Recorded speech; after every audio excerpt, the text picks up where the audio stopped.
All right. Good afternoon and welcome. It's time for the Tech Talk show this afternoon with me, Kazeem.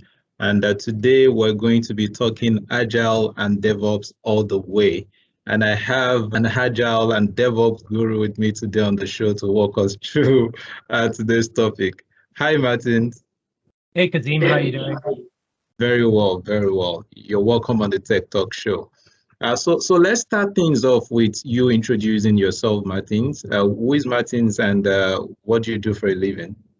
Oh, that is a very good question. People ask me that all the time. So sometimes I have an answer that they like and sometimes I don't. My name's Martin Hinshelwood. I'm a professional Scrum trainer with scrum.org, a professional Kanban trainer with Pro Kanban. And I've been a Microsoft MVP in DevOps and GitHub for the last 14 years. I spent a whole bunch of time as a DevOps consultant, a software engineer, and then a DevOps consultant. And more recently, I spend a lot of time helping organizations make the transition from the old ways of doing things towards more modern practices, both for people and for products. Okay, thank you for that introduction. So let's get things started with definitions first. So let's start with Agile, right? So what is Agile? Did you want to help us define? And just pretend now that we have an audience who really ain't familiar with the entire concept about Agile and DevOps. So let's start with Agile now. Yeah, that's a good question as well. So agility is a bunch, or agile, right, is a bunch of practices that help us get faster at getting feedback. Okay, that feedback is the important part of Agile. So there's a number of practices that come along with that. You might have heard of the Agile Manifesto. The Agile Manifesto is 20 years old. It's been around for 20 years. Or you might have heard of Scrum as a technique in that space. Scrum's 25 years old. The ideas that are behind Scrum are actually from an article written in 1985 called The New Product Development Game. So it's been around for a long time. It's really, if you want to get really down to what is agility, it's about undoing the damage to our working environment that has been done by the Industrial Revolution and treating people like factory workers and getting back to treating people like people and valuing their skills, knowledge, and experience. That's really what agility is, the foundation of the Agile practices. Okay. So you just mentioned some other frameworks, or do I call them or methodologies now? You mentioned Scrum. I believe there's also Spiral, right? So you heard some of those terminologies, thrown around a lot. Yeah. So are these any different from Agile, or do they all mean the same thing? So yeah, they are a little bit different from Agile. So if I could indulge me for a moment to tell a little story about the history of agility, or really it's not really the history of agility, it's the history of how we broke our existing Agile practices. So about 130 years ago, before the Industrial Revolution, people kind of worked pretty close to their home. They earned value by doing work for others. So maybe you made furniture, maybe you helped plant the crops, right? Those various things that needed done in any village to produce that. But then the Industrial Revolution came along. And during the Industrial Revolution, we had to scale up building things very quickly. And because of that, we needed to automate all of our processes. And unfortunately, 130 years ago, we had no robots. Right? No robots to do that horrible work of screwing the top on toothpaste tubes. How do you think that top got on the toothpaste tube, or that top got on a jar before there were robots? a person had to do it. Yeah, And sure. unfortunately, that work was horrible and boring and monotonous, and people disconnected from that work. And the thought leader of the time was a gentleman called Frederick Winston Taylor. And Taylor created something called the scientific management method. And the scientific management method killed the soul of work by treating people like cogs in a machine. Yeah. Right. So they started treating people like cogs in a machine. Things that they brought, him and his disciples brought into our world, the task and bonus system, departments, hierarchies. These are all components of that industrial revolution thinking. And that thinking has damaged our ability to collaborate together and solve problems. Okay. So agility is about bringing back some of those older ideas in a modern way to help people collaborate together to solve complex problems. Because we're no longer factory workers. Yes. Most of us, hopefully none of our listeners plan to be factory workers. They're all university students looking for work and degrees in what I would call the knowledge industry.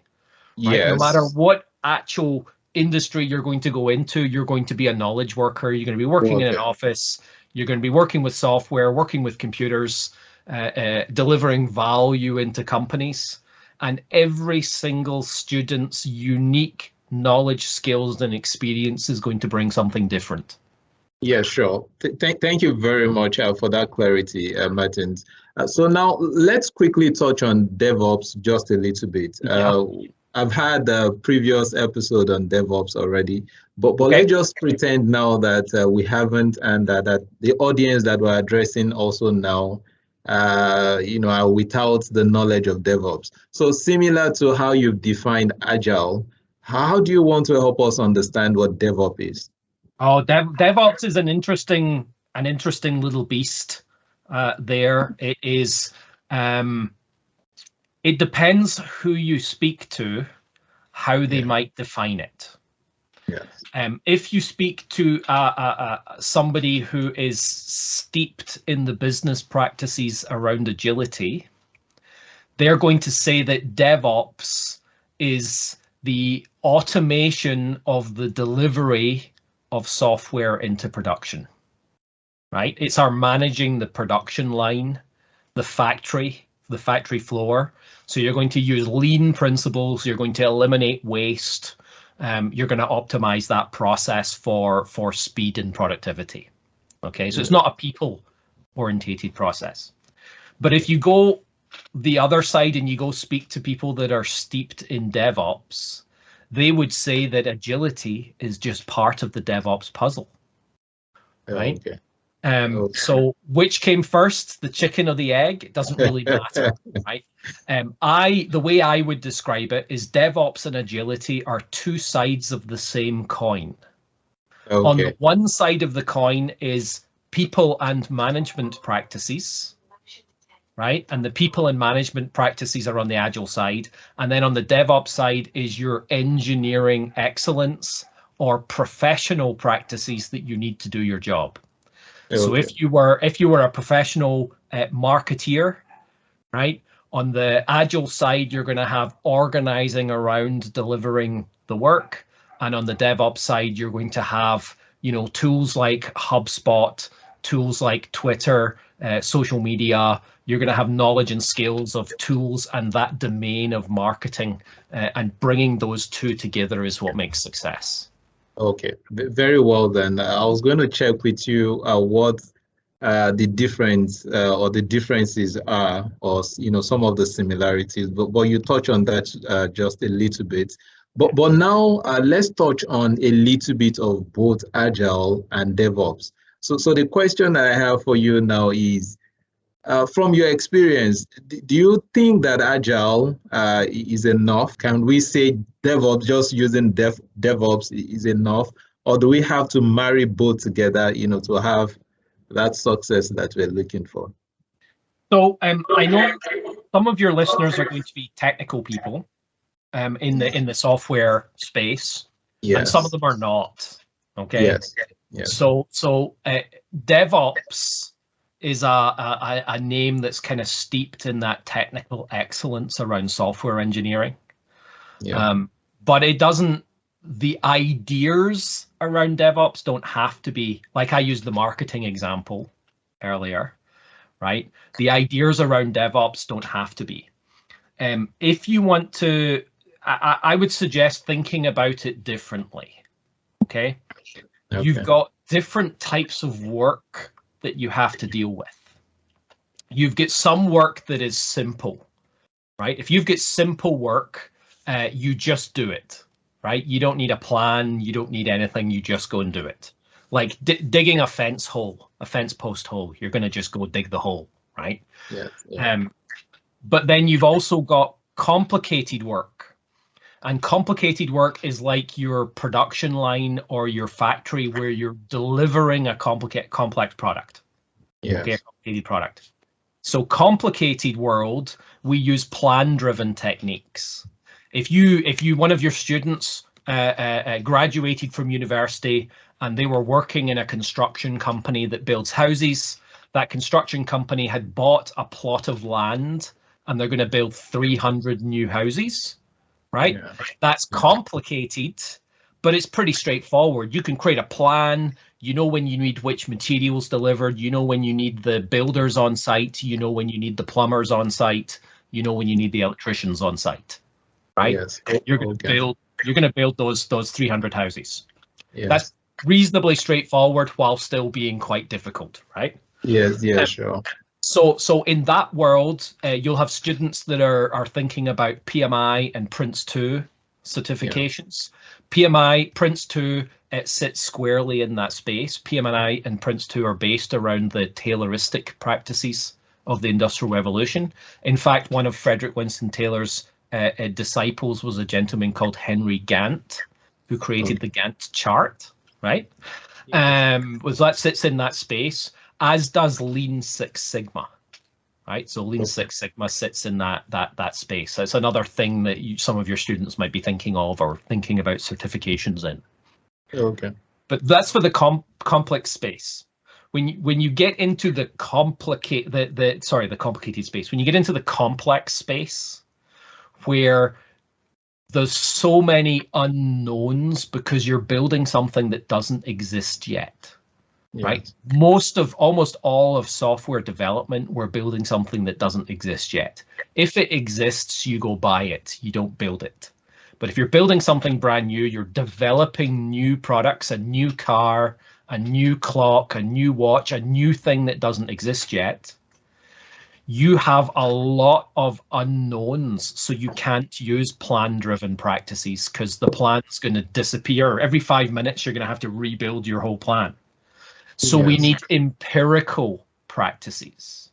And DevOps and Agile both sit in that empirical space. SCRUM, the Kanban method, all of those practices sit in that space. So when you're doing work, the more you understand about the work, about the outcomes you're going to have, the more planning you can do and be successful. The less you know about the outcomes, right? If you're going to build a brand new business from scratch, you have some ideas about what you're going to build, but you don't know what's actually going to happen, right? You don't know what's going to happen when you go into the bank manager and ask for a loan for your idea. You don't know whether you're going to get it or not. You don't know whether your product is going to be successful. You don't know whether consumers are going to buy it. These are those big unknowns that you can't plan for. So we have to inspect and adapt. We have to do a little bit, look at what's going on, and then change based on the data and information that we get.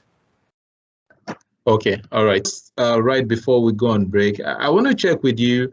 We also have ITIL, right, for service management. Yes. So where is the place for ITIL in all of this? Isn't DevOps meant to be a replacement for ITIL?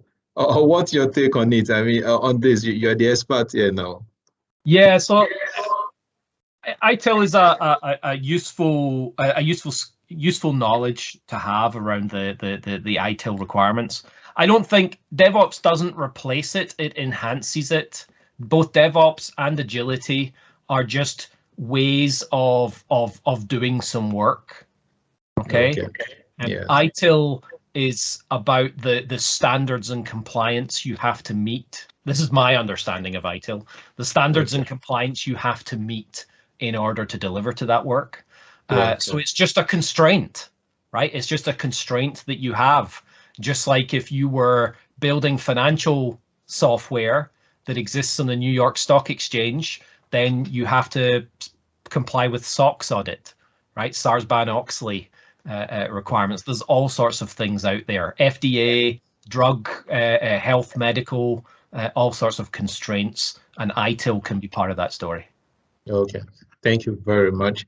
So we need to go on a short break now, and we'll be back in just a little bit.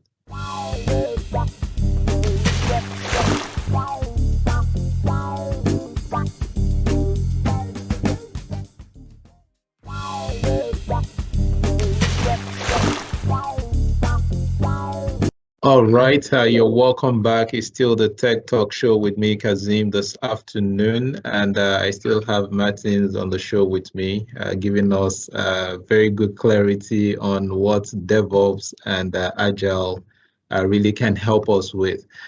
So Martins, my next question would be around impact, right? So what do you see as the impact that combination of these two, both Agile and DevOps can have on the business or say a process if put to use properly? If used properly, both DevOps and agility give your business a competitive advantage, right? The faster your business is able to adapt to the changing circumstances of the real world, the better you'll serve your customers. The more customers you'll have, the better your business will be. You're only going to be able to serve your customers at the speed at which you can get feedback from them and deliver changes. And both DevOps and agility, their purpose, the outcome that they're trying to achieve is reduce the time it takes to get that feedback. So if what might be a better question is what will happen if you don't adopt DevOps and agility in your business, right? And you'll be left behind is the answer. If one of your competitors can take feedback from customers and action it faster than you can, they will win. Right? That's what will happen. They will win. If you and this is the more important part for the students who are going to be going out and perhaps starting their own businesses. Yes. You students need to build feedback loops, fast feedback loops into your system, and you'll be able to disrupt the business of any big company out there. You do it faster, quicker, more nimbly, and you'll be the cheetah and they'll be the tortoise. Right? You can say that again.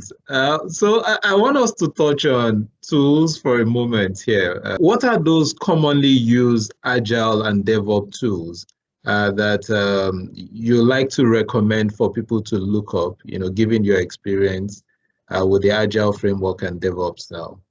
Yeah, so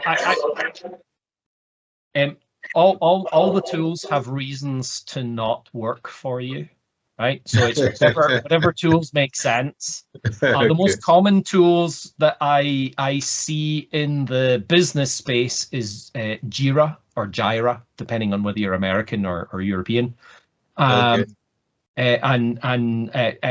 You're going to need skills in that space.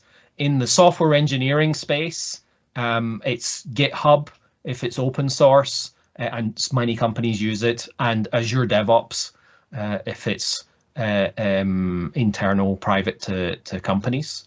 But again, it depends on the technology stack that your customer's using, or you're using, or your business is using.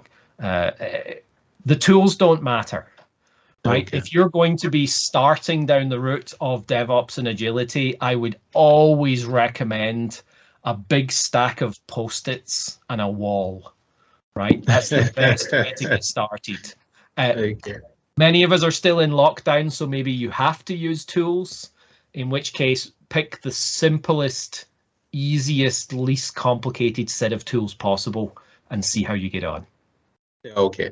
I'm not alone in the studio. I have Chocolate with me here producing the show. But just before Chocolate will come on now, I don't want us to close the show without leaving our listeners, especially the students now, with how they can acquire DevOps and Agile skills, right? Mm-hmm. So what are those skills that people looking to build a career in DevOps and Agile need to have?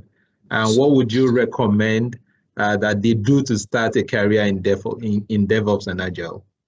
So first off, neither DevOps or agility is skills. It's a mindset, right? It's thinking about things differently. And Yeah. within DevOps and within agility, there are lots of skills which you can learn within that story. So things from a DevOps perspective, automated build systems are really important. Being able to automate everything is really important. So look at automation within your domain. I'm currently setting up an automated email campaign and flow for my customers through HubSpot, right? So you can automate in marketing, you can automate in any particular industry you're working in. And then agility is just about looking at the data. Make sure you look at the data on a regular basis and make sure that the behaviors are changing accordingly. So collecting data, any skills around collecting data and reading data, so data analysis skills, automation skills, and people skills. You would not believe the number of people that end up in business that have no empathy, right? And empathy is going to be your most important skill in business going forward in the modern workplace. So any kind of psychological psychotherapy training or little bits and pieces, NLP, neuro-linguistic programming, cognitive behavioral therapy, coaching skills, mentoring skills, those are the things that are going to make you better in the workplace than your competitors. Okay, that makes a whole lot of sense. For me, do you have any questions for my guest and you want to say hello to my guest? Chocolate. Chocolate, sorry. Are there challenges? Do we have anything in place that Kazeem, could you repeat the question for me? Okay, the question is, she didn't hear us talk about challenges, right? So, and are there things we see in the future replacing Agile and DevOps?